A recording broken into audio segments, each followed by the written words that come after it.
오늘 저는 열왕기상 19장 1절부터 21절의 말씀을 가지고 세미한 하나님의 음성이라는 제목을 통하여 말씀을 증가하고자 합니다. 사람이 대화를 할 때 적당한 목소리 톤을 유지하며 대화를 합니다. 그래서 듣는 사람으로 하여금 거부감을 덜 준다고 합니다. 하지만 싸우는 사람의 목소리는 크고 거칠고 듣는 사람으로 하여금 경계하게 만듭니다. 그래서 어떤 목소리를 내냐에 따라 그가 하고자 하는 이야기의 호소력이 있습니다. 과거에는 주변에 웅변 학원이 많이 있었습니다. 웅변이란 말을 조리 있게 막힘없이 전달하는 것입니다. 그래서 언어에 대해 강약을 조절하여 효과 있게 말하는 것입니다. 연설에는 속도가 있습니다. 말을 너무 빨리 해도 듣는 사람이 알아들을 수 없는 때가 있고, 말을 너무 느리게 해도 듣는 사람이 지루해하거나 그 이야기를 듣지 않는 것도 있습니다. 그래서 말의 속도 조절은 아주 중요한 것입니다. 때에 따라서 강력한 말로 청중을 이끌어야 할 때도 있습니다. 전쟁에 나가는 군인에게는 강력하면서도 호소력 있는 말로 적과 싸워야 할 정당한 이유에 대해서 이야기하고 설득하고 외쳐야 합니다. 그러나 삶에 지쳐있는 사람에게는 다그치는 말보다는 그를 위로해주고 힘을 북돋아줄 수 있는 말을 하는 것이 중요합니다.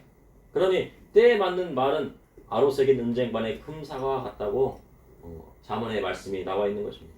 오늘 본문을 보니 마음에 큰 상처를 받은 엘리야 선지자에게 하나님께서 세미한 음성으로 말씀해 주셨습니다. 하나님께서 엘리야 선지자에게 하신 말씀은 무엇일까요? 이를 통해 이 시대를 살아가는 저와 우리 성도님에게 하시는 하나님의 말씀은 무엇인지 여러분과 함께 나누고자 합니다. 첫째, 하나님은 미세한 음성으로 위로해 주시는 분이십니다. 엘리야 선지자는 북이스라엘 아합 왕이 있을 때 활동했던 선지자입니다. 그런데 아합 왕은 열왕기 상에서 큰 비중을 차지할 정도로 아주 유명한 왕입니다.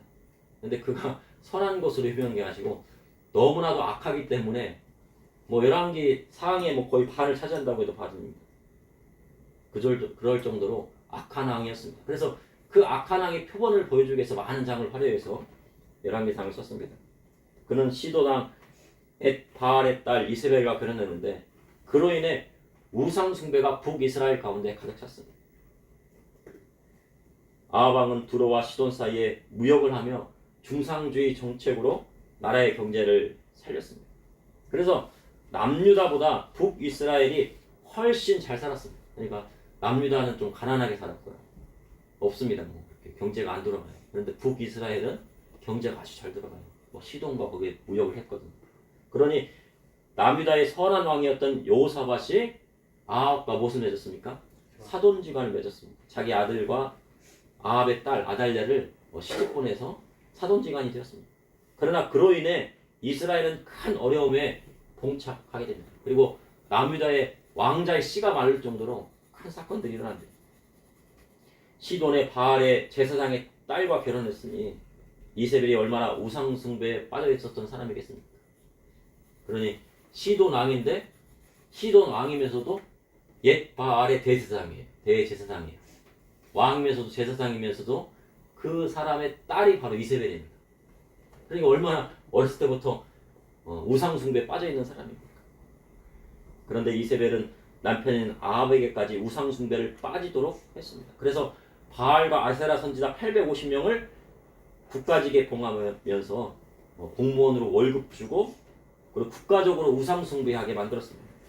그러니 여로보암 때 금송아지뿐만 아니라 바알과 아세라까지 섬기는 하나님 앞에 악을 행했던 것입니다.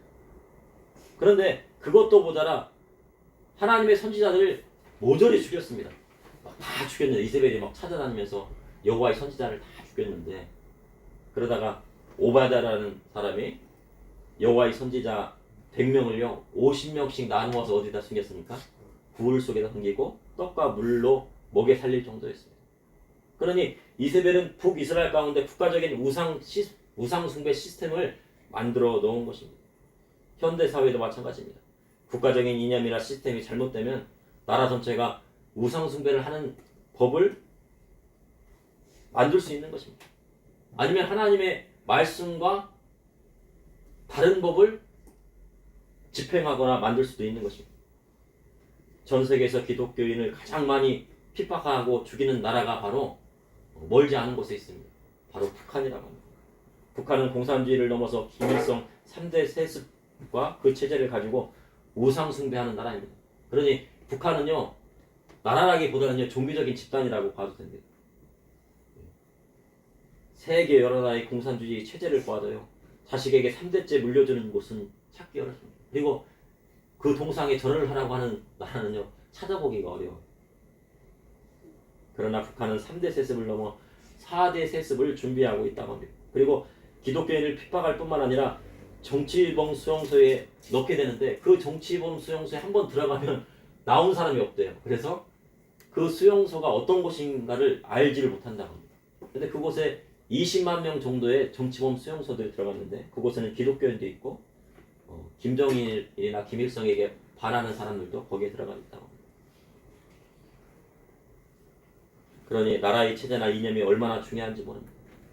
중국은 시진핑 체제에 들어서면서 공식적으로 공산당에서 인정했던 삼자 교회를 핍박하고 있어요. 삼자 교회를 원래는 공산당에서 인정을 해줬거든요. 그런데 이제는 삼자 교회마저도 핍박을 하고 있어요. 그래서 중국의 기독교인들은 지하 교회를 만들어 운영하고 있다고 합니다. 그런데 기독교인가 인구가 9천만 명을 넘어서고 있습니다. 그러니까 우리나라보다 더 많은 인구가 믿고 있는 거예요. 그러니 중국 공산당 숫자보다도 기독교인이 더 많습니다. 그래서 뭐를 하는 겁니까? 핍박을 하는 거예요. 더 구수가 늘어나게 되면 중국은 무슨 국가가 되는 거예요? 예, 기독교 국가가 되기 때문에 그렇습니다. 그렇게 시진핑 체제라든가 공산주의 체제가 들어가면은 믿음의 성도는 어떻게 됩니까? 드러내 예배 드려야 됩니까? 지하교회로 들어가야 됩니까? 예, 지하교회로 들어가야 됩니다. 그럼 지하교회로 들어가려면 부자로 살아야 되는 부유하게 부자로 살아야 됩니까? 가난하게 살아야 됩니까? 예, 가난하게 살아야 지하교회도 들어갈 수 있는 거예요. 부자로 살면은요 지하교회로 들어갈 수가 없습니다. 그 공산당 체제에 순복을 해야 됩니다. 그래서 어떻게 보면은 가난하게 사는 것도 하나의 지혜일 수가 있는 것입니다. 북이스라엘은 아합과 이세벨의 우상 숭배를 하여 그 땅에 여호와의 선지자가 발 붙일 곳이 없었습니다. 그러니 그 땅의 백성들은 얼마나 우상 숭배에 빠져 있었겠습니까? 바알과 아세라에게 절하지 않으면 먹고 살기가 어려운 때라고 했습니다. 근데 바알은요 남자 신을 뜻하는 것이고 아세라는 여자 신을 뜻해요. 그래서 바알과 아세라가 만나 온갖 음행을 저지르는 그런 나쁜 풍습을 만드는 것입니다. 그런 가운데도 아합은 어려울 때마다 누구를 찾았어요? 바알과 아세라 선지자를 찾았으니까 여호와의 선지자를 찾았습니다. 바알과 아세라 선지자를 찾은 게 아니고요. 여호와를 따르는 선지자를 찾았어요. 그러니까 아합은 이럴 때는 이세벨을 따르고 막 어려운 일 있잖아요. 비가 안 오고 막 그냥 3년 반 동안 3년 6개월 동안 비가 안 오면 누굴 찾아가요? 엘리사 선지자를 찾아가요. 국가적인 어려운 일이 있으면 누굴 찾아갑니까? 엘리사를 또 찾아가요. 그래서 물어봐요. 어떻게 했으면 좋겠냐고. 그러니까 이 사람이요. 이것도 아니고 저것도 아닌 거예요. 예. 우상 숭배도 하고 여호와의 선지자도 찾아가고. 예. 그런데 이세벨은 어떤 사람입니까? 여호와의 선지자를 죽이고자 하는 사람이고 북이스라엘 국가적인 시스템으로 만들어버린 사람이에요. 그의 아합의 아내였던 이세벨은요.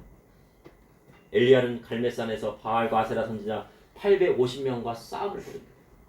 송아지 둘을 가져오게 하여서요. 송아지를 잡아서 각각 제단 위에 올려놓습니다. 그런데 거기다 불은 붙이지 않았어요. 먼저 바알과 아세라 선지자가요. 아침부터 낮까지 뭘 합니까? 바알과 아세라의 이름만 막 불러요. 불을 내려달라고. 그런데 정오까지 점심때까지요. 불이 안 내려오니까 어떡합니까? 그들의 방식들이 있어요. 막 창이나 칼고 자기 허벅지를 막 찌르고 그러면서 피를 막 흘려. 네. 그런데 불이 내립니까? 안 내립니까? 근데 그 옆에서 누가 지켜보고 있어요? 네, 엘리야 선지자가 지켜보고 있습니다. 그래서 엘리야 선지자가 무너진 여호와의 제단을 수축하고 12돌을 취하여서 여호와 이름으로 제단을 쌓고 제단 주위에요 도랑을 크게 팠어요. 크게 파고 그 다음 그 제단 위에다가 송아지를 각을 떠가지고 올려놓고 그 다음에요 한 것이 뭐냐면요 물 4동에다가 물을 가득 채워가 이 도랑을 채우라고. 그러니까 막 제단 위에다 막 그냥 물 막 양동이를 갖고 막요 큰 양동이를 갖다 막 쏟아 부었어. 4통을. 그런데 그것을 몇 번 했습니까? 몇 번 반복했어요? 3번 반복했어요. 그러니 막 그 물이 막 제단에서 막 흘러내려가지고 도랑을 가득 채운 거죠. 그리고 기도합니다. 저녁 소재 드릴 때요. 선지자 엘리야가 아브라함과 이삭과 이스라엘 하나님 여호와께 간구합니다. 근데 우리가 보통 아브라함과 이삭과 야곱의 하나님이잖아요. 근데 왜 갑자기 아브라함과 이삭과 이스라엘의 하나님이라고 했을까요? 성경을 보면요. 말 안 들을 때는요. 이스라엘 자손을 뭐라고 합니까? 이 벌레 같은 야곱아. 말 안 듣고 그럴 때는 야곱이에요. 얼마나 야곱이 말을 안 들었습니까? 사기치고 형도 속이 아버지도 속이 하나님까지 막 그냥 속였잖아요. 11조 드린다는데 드렸습니까? 안 드렸습니까? 안 드렸죠. 그래서 나중에 드리게 되었는데 이스라엘의 이름을 얻고요. 그래서 아브라함과 이삭과 이스라엘 하나님 여호와께 간구한 거예요. 말 잘 들을 때는 이스라엘에. 열왕기상 18장 37절에 여호와여 내게 응답하옵소서. 내게 응답하옵소서. 이 백성에게 주 여호와는 하나님이신 것과 주는 그들의 마음을 되돌이키심을 알게 하옵소서 기도합니다. 그때요 하늘에서 불이요 막 촥 내려가 번제물 해요. 촥 했는데 어떻게 해요? 송아지의 각을 뜬 것과 나무와요 막 돌까지도요. 그리고 그 주위에 있던 물까지요 다 태워버립니다. 삭제가 되고 모든 백성이 여호와 하나님만이 하나님이실 고백하고 엘리와 선지자와 함께요 바알과 아테라 선지자 850명을 잡아다가 기손신에서 어떻게 합니까? 모조리 다 죽여버려요. 그리고 엘리야 선지자가 아합에게 뭐라 그래요? 하나님께서 여호와 하나님께서 큰 비를 내려주실 거예요. 3년 6개월 동안 비가 안 왔는데 이제 비가 오게 해주겠다고 얘기합니다. 걱정하지 말라. 그러자 엘리야 선지자가 기도하자 3년 6개월 동안 비가 오지 않았는데 갈멜산에 무릎 꿇고 엘리야야 기도합니다. 그랬더니 바다 쪽에서 뭐가 일어납니까? 손바닥만한 구름 조그만 손바닥만한 손만한 이만한 구름 하나가 딱 보이는 거야. 검은 구름 하나. 그랬더니 됐다 하면서 그 뒤로 어떻게 됩니까? 막 먹구름이 몰려오더니요 큰 비가 내리게 됩니다. 얼마나 큰 이적입니까? 예, 하늘에서 막 불이 떨어져서 제단을 막 다 살려버려요. 기도하자요 손바닥만한 구름이 딱 나타나니 3년 6개월 동안 비가 한 방울 내리지 않아갖고요 모든 땅이 막 그냥 가뭄으로 부르짖고 있는데 비가 내린 거예요. 근데 그 이야기를 누구에게 합니까? 아합이 자기 아내는 이세벨에게 가서요 바알과 아세라 선지자 850명이 죽은 것과 하늘에서 비가 내린 것 조목조목 다 이야기하니까 이세벨이 뭐가 났습니까? 여호와 하나님 인정했습니까? 인정한 것이 아니라 화가 났어요. 뭐라고? 바알과 아세라 선지자 850명을 죽였다고? 안 되겠다. 엘리야 선지자를 죽여야 되겠다. 그래가지고 병사를 보내고 막 죽이러 따라가는 거예요. 근데 그 소식을 엘리야 선지자가 딱 진짜 어떻게 해요? 안 되겠다. 도망가야지. 그래서 유다에 속한 브엘세바로 내려가요. 근데 이 브엘세바라는 것은 광야 지역이 사막 지역이 많아요. 그래갖고 그 브엘세바로 내려가면 광야 지역이 많다고 합니다. 브엘세바의 사환을 종을 거기다 머물게 하고요. 자기는 하룻길쯤 광야길로 막 따라서 도망간 거예요. 어디로 갔습니까? 로뎀 나무 밑을 찾아서 갔다는 거예요. 거기에는 로뎀 나무는 아주 큰 나무인데 그 광야 가운데 이제 그늘을 주는 거예요. 그 나무 밑에 가지고 뭐를 합니까? 무슨 일을 했어요? 죽기를 간구한 거예요. 죽기를 간구. 죽여주세요, 하나님. 저 이제 살기 싫습니다. 더 이상은 사용 못하겠습니다. 죽여주세요. 하늘에서 막 큰 불이 내려갔고요. 제단을 막 다 사르고 다 기도하는데 3년 6개월 동안 비가 왔는데 비가 막 큰 비가 내리는 그런 기적을 베푸는 엘리야 선지자가요. 한낱 이세벨을 무서워해가지고 어디를 도망갔다고요? 부엘세바가 있는 광야 사막지대로 가가지고 거기서 뭐예요? 노덴나무 밑에서요 죽기를 한 겁니다. 지금 내 생명을 거두시옵소서. 나는 제 조상들보다 낫지 못하니. 바알과 아세라 선지자 850명을 죽이고 3년 6개월 동안 비가 내리지 않았지만 엘리야가 기도하자 큰 비가 내리는 기적을 베풀었음에도 이세벨을 피하여 노덴나무 아래서 죽기를 간구합니다. 그만큼요 국가 시스템이 잘못되면 어떻게 됩니까? 하나님의 선지자라도 죽기를 간구하는 일이 일어나게 된다는 거죠. 북한 같은 곳에 선지자가 일어났습니다. 어떻게 되겠습니까? 예. 북한을 딱 보면 알아요. 뭐 비교할 것이 딴 것도 없습니다. 북한 딱 보면 알아요. 거기에 선지자가 막 일어나서 큰 선지자가 막 기적을 베푸는. 그러면 김정은이 뭐라고요?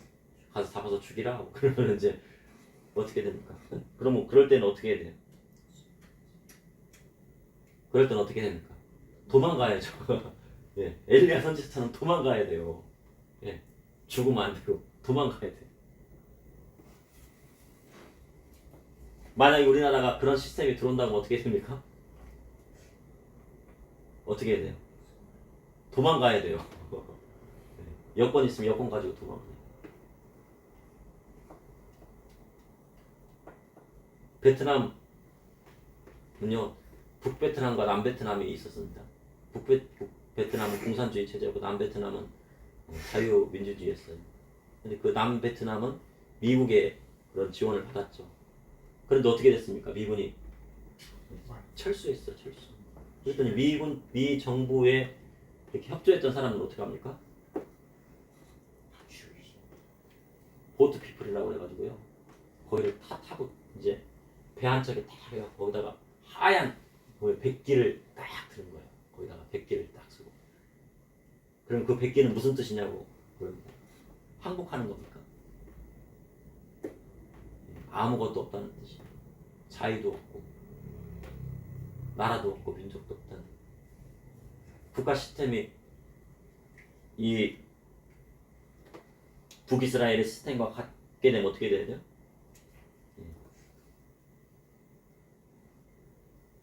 엘리야 선지자처럼요 도망가야 돼요. 도망.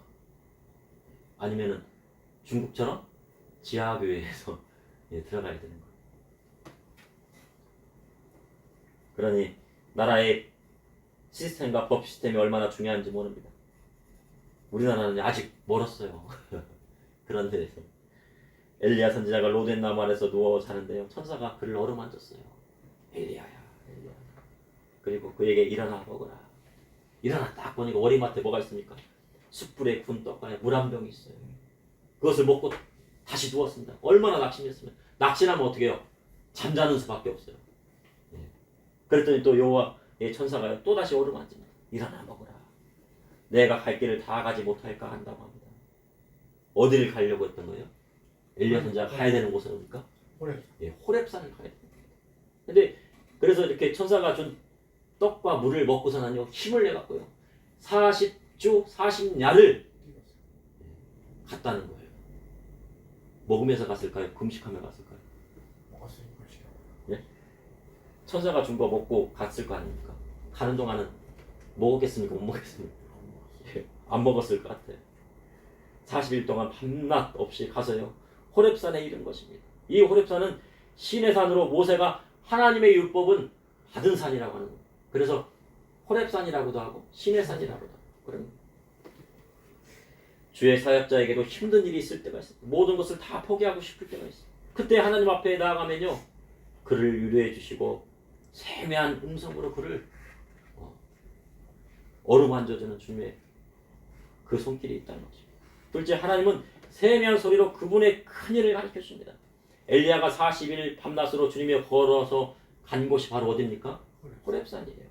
호렙산의 위치에 대해서는 많은 학자의 의견이 갈라지지만 최근 김승학 장로님에 의하면 시나이 반도 그렇게 뾰족한 곳이 아니고 그 뾰족한 이유 시나이 반도 밑 옆에 보면은 아라비아 반도가 있습니다.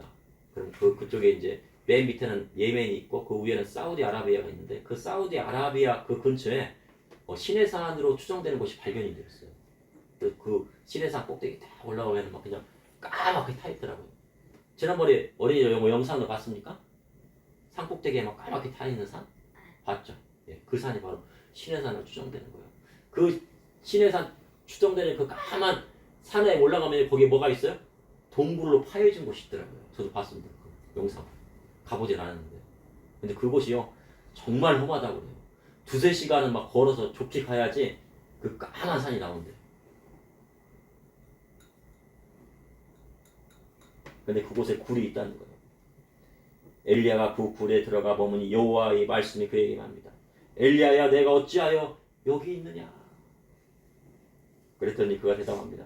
내가 만군의 하나님 여호와께 열심히 유배하오니, 그래서 열심히 유배하오니 이는 이스라엘 자손이 주의 언약을 버리고 주의 제단을 헐며 칼로 주의 선지자들을 죽였으며 오직 나만 남았거늘 그들이 내 생명을 찾아 빼앗으려 하나이다. 엘리야 선지자는 이스라엘 자손이 주의 언약도 버리고 주의 제단도 헐고 주의 선지자도 죽였다고 말합니다. 그것은 사실입니다. 제단도 헐고 선지자도 죽이고 하나님의 말씀도 버렸어요. 언약도 버렸어요. 엘리야 선지자 외에는 누구도 아합과 이세벨을 맞설 수 있는 사람, 맞설 수 있는 선지자가 단 하나도 없었다는 거예요. 다 숨어버렸어요. 엘리야 선지자만이 바알과 아세라 선지자 850명과 싸웠습니다. 그리고 하나밖에 없는 자신까지도 죽이려고 하니 여호와께 아뢰는 것이에요. 그런데 여호와 하나님께서 말씀하십니다. 다 같이 함께 하시겠습니다. 합독하시겠습니다. 열왕기상 19장 11절에서 12절의 말씀입니다. 여호와께서 이르시되 너는 나가서 여호와 앞에 산에 서라 하시더니 여호와께서 지나가시는 여호와 앞에 크고 강한 바람이 산을 가르고 바위를 부수나 바람 가운데 여호와께서 계시지 아니하며 바람 위에 지진이 있으나 지진 가운데도 여호와께서 계시지 아니하며 또 지진 위에 불이 있으나 불 가운데도 여호와께서 계시지 아니하더니 불 위에 세미한 소리가 있는지라.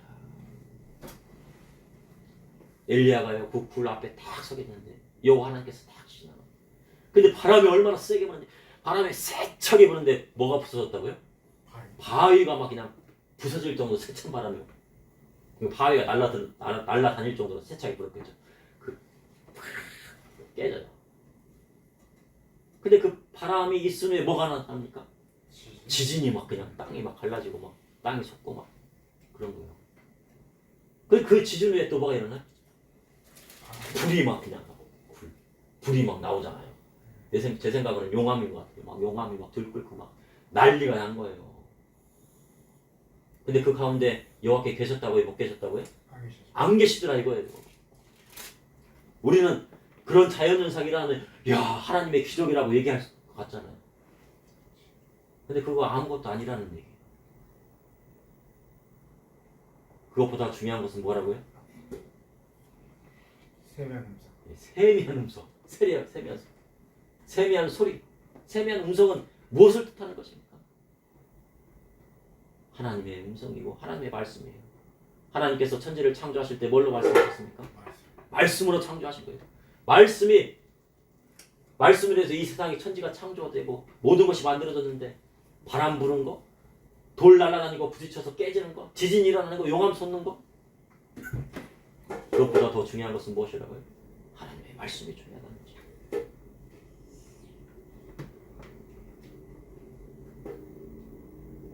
그런데 그 여호와 하나님의 음성이 어떻게 들렸습니까?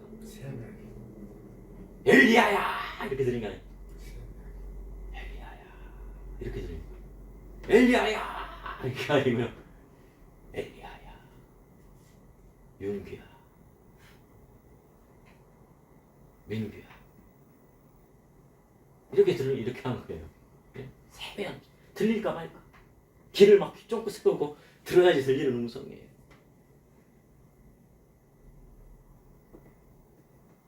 믿음의 성도가 세미한 하나님의 음성을 들을 수만 있다면 바람을 부수는 바람보다 바람 가운데 일어나는 지진보다 지진 가운데 쏟아지는 불보다 더 강력한 위로를 얻게 되는 것입니다. 왜 세미한 음성을 엘리야 선지자에게 주셨습니까? 왜 그러신 거예요? 엘리야 선지자가 낙심했잖아요. 저만 홀로 남았습니다. 하나님. 낙심하고 근심하고 죽기를 강구했잖아요. 죽기를 강구할 정도로 그런 처지에 대보셨습니까? 하나님 저 죽여주십시오. 이 세상에 살기 싫습니다. 하나님 저 천국 가고 싶습니다. 그런 기도를 해보셨나요? 근데 이거 엘리야 선지자는 그런 기도를 했다는 거예요. 그러니 인생에서 낙심한 자에게 호통을 치면 되겠습니까? 안 되겠습니까? 안 되는 거예요. 따뜻한 위로가 필요했습니다. 마음에 상처 입은 사람에게 큰 소리를 나무라면 안 되는 거예요. 세미한 음성으로 다가가야 합니다. 열심히 살았는데요, 잘 되지 않는 아이에게는 뭐가 필요해요? 네, 위로가 필요한 거예요. 최선을 다했는데 잘 안 되면 어쩔 수 없다는 거예요. 몸이 아플 정도로 공부하고 열심히 하려고 했는데 안 돼요. 그럼 낙담할 수밖에 없어요. 그래야 할 때는 어떻게 뭐가 필요하다고요? 네, 위로가 필요하다. 위로가 필요하다. 네.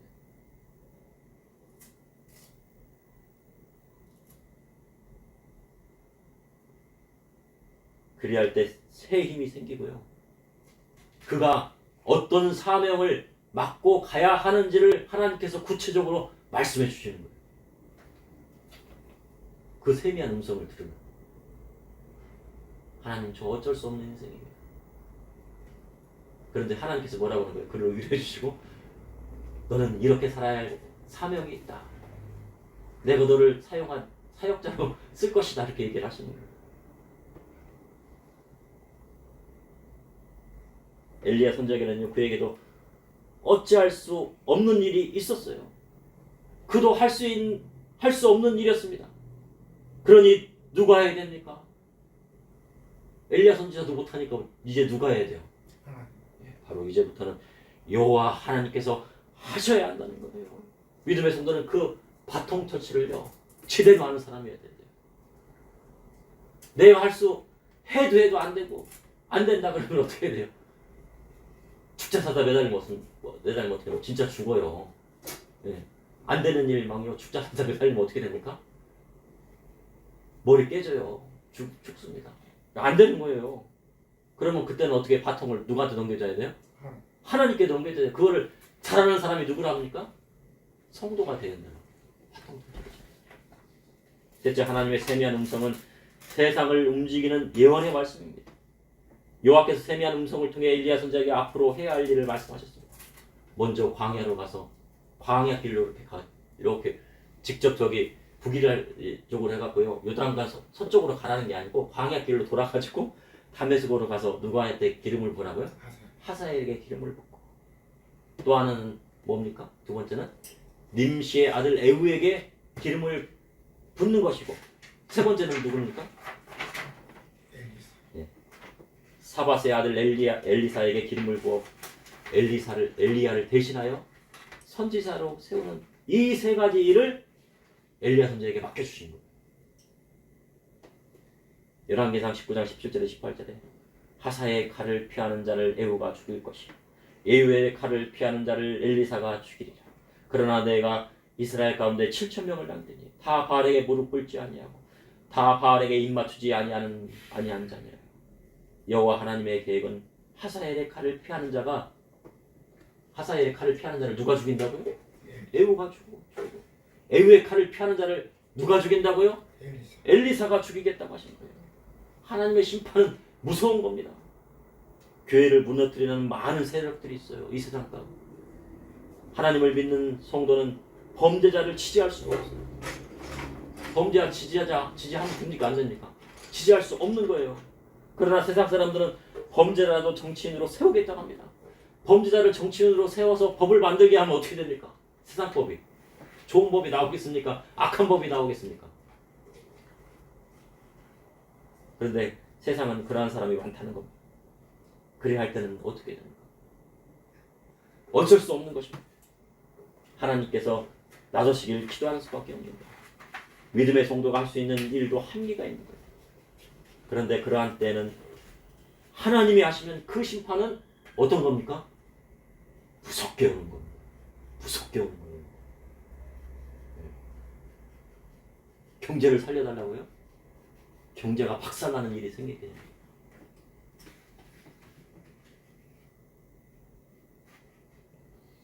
엘리야는 여호와의 선지자를 죽이는 이스벨을 피하여 남은 사람이 자기밖에 없는 줄 알았습니다. 그러나 여호와께서 바알에게 무릎 꿇지 않는 몇 명을 남기셨다고 했습니까? 7천. 7천 명을 남기시리라 하셨습니다. 그 남은 자들이 세상을 이끌어가는 시대가 오게 되는 것입니다. 하나님 말씀대로 살아가길 원하는 성도들을 통해 세상을 이끌어 가시기를 원하시는 분이 바로 우리 주님이십니다. 우리 성도님들이 하나님 말씀대로 나가고 하나님 뜻대로 나가면요 어떻게 합니까? 그들을 그 남은 자를 통해서 남은 성도님을 통해서 이 한국 교회를 이끌어 가길 원하시는 거예요. 엘리야가 그곳을 떠나 사밧의 아들 엘리사를 만나러 가니 그가 12결의 소를 앞세워 밭을 갈고 있었습니다. 결이라는 것은 뭡니까? 한 쌍이라는 거예요. 12결이니까 한 쌍씩 하면 몇 마리의 소가요? 24마리인데 24마리의 소로 쟁기를 갈고 있어요. 그러니 엘리사는 부잣집이니까 가난한 집 사람입니까? 부잣집 도련님이에요. 그리고 힘도 좋은 사람이에요. 24마리의 소를요 끌면서 쟁기질을 했으니까 아마 키도 컸겠죠. 그런데 엘리야가 그에게 가서 자기 옷을 그 위에 던집니다. 그러자 소를 버리고 엘리야 선지자에게 가서 부모님과 작별 인사를 좀 하고 따르게 해달라고 합니다. 합당합니까? 안 합당합니까? 합당하지 않죠. 예수님께서 베드로에게 나를 따르라 할 때 베드로가 어머니 부모님께 작별하고 오겠습니다. 아내에게 이야기하고 올게 그렇게 안 했잖아요. 바로 배와 그물을 버리고 예수님을 따랐습니다. 엘리야 선지자도 똑같아. 엘리사 선지자도 똑같습니다. 엘리사 선지자에게 돌아가라 합니다. 주의 사역자는 오직 그분의 뜻을 따라가는 사람입니다. 엘리사가 그를 따라 돌아가서 한 결의 소 2마리 소를 잡아가지고 소의 기구를 불살라서 그 고기를 삶아서 백성들에게 다 나누어 주고 엘리야를 따라 수종 들었습니다. 엘리사는 가난한 자에게 자기 재산을 나누어 주고 엘리야 선지자를 따는 것입니다. 그러니 주의 사역자는 오직 주만 바라보는 사람인 거예요. 믿음의 성도는요 자신도 어찌할 수 없을 때가 있어요. 인생의 문제 내 책임입니까? 자녀의 문제 내 책임이에요? 어떻게 보면 또 안 될 때가 있잖아요. 내가 아무리 힘쓰고 해도. 질병의 문제 고침 받으려고 잘 안 될 때가 있잖아요. 남편의 문제, 아내의 문제 등 어떻게 해보려고도 잘 되지 않을 때가 있어요. 그러한 때는 엘리야 선지자처럼 뭐를 들어야 한다고요? 어린 여러분 무엇을 들으라고요? 무슨 소리를 들으라고요? 세미한 목소리인데 세미한 하나님의 음성을 듣는 거예요. 그러면요 미세한 하나님의 음성이요 죽어가는 영혼을 소생시키고 삶의 방향을 제대로 제시해 주는 것입니다. 그럼 주께서 주시는 세미한 음성을 들으려면 어떻게 해야 됩니까? 기도해야 돼요. 마음으로 기도할 때 주께서 주시는 세미한 음성을 들을 수가 있습니다. 그리고 성경을 읽어야 돼요. 하나님의 말씀을 읽을 때 그 말씀이 그 말씀 중에서요 딱 내 마음에 딱 꽂히는 말씀이 있어요. 그것을 어떻게 해야 됩니까? 삶에 적용시킨다. 그래서 그것을 레마의 말씀이라고 합니다. 로고스는 말씀인데 이 로고스가 레마로 해서 내 마음속에 딱 와요. 그것을 삶에 적용시키는 거예요. 그리고 하나님 말씀을 들어야 됩니다. 하나님 말씀을 읽어도 잘 깨닫지 못할 때가 있어요. 성경이 너무 어렵습니다. 어려울 때가 있어요. 그럴 때는 어떻게 해야 됩니까? 말씀을 들어야 돼요. 그리고 세미한 하나님의 음성이 들리면 그 말씀에 즉각 반응해야 되는 것입니다. 이 시대는 나라를 올바로 세우는 일도 사회의 정의를 바로 세우는 일도 가정을 새롭게 하는 일도 참으로 어려운 때가 되었어요. 하나님 말씀대로 나아가다 보면 힘이 들고 낙심이 될 때가 있습니다. 그리할 때 세미한 하나님의 음성을 들어보십시오. 그리하면 주께서 그를 붙들어 주시는 것입니다. 그러므로 하나님은 미세한 음성으로 믿음의 성도를 위로하여 주시는 분이십니다. 하나님은 세미한 소리로 그분의 큰 일을 가르쳐 주십니다. 하나님의 세미한 음성은 세상을 움직이는 예언의 말씀, 그 말씀이 들어있어요. 앞으로 10년 안에 어떤 시대가 열릴지 모르잖아요. 어떤 사람은 AI 시대, 어떤 사람은 로봇의 시대, 어떤 사람들은 빅데이터의 시대. 많은 사람들의 일자리가 다 소멸되고 어떤 일자리가 마지막에 남을지 예측하지만요. 그 예측대로 되는 것은요. 되지 않을 수 있을 확률이 더 높은 거예요. 그런데 하나님께서 뭐 한다고요? 하나님의 세미한 음성을 듣는 사람에게는 앞으로 어떻게 될지, 어떤 길을 가야 될지 하나님께서 다 가르쳐 주세요. 그래서 걱정이 없는 거예요. 걱정하지 마세요, 성도님. 네. 기도하시겠습니다. 사랑해 주님, 오늘도 감사합니다. 주님의 사랑과 은혜로 아버지 어두운 저녁까지 주님 앞에 나와서 하나님 말씀 들었습니다. 아버지 하나님, 엘리야 선지자처럼 세미한 음성 듣기를 원합니다. 아버지, 우리 믿음의 성도님들께 아버지 하나님 위로의 말씀 전해주시고 근심이 사라지게 하여 주시고 모든 세상의 무거운 모든 짐들을 주님께 맡겨 수고하고 무거운 짐들을 맡기게 하여 주셔서 하나님 위로하여 주시고 주님께서 축복하여 주시고 장래의 일들을 아버지여 가르쳐 주시고 또한 인도하여 주시고 그 발길을 인도하여 주셔서 하나님의 놀라운 축복이 우리 성도님에게 임하게 하여 주시옵소서. 예수님 이름으로 기도합니다.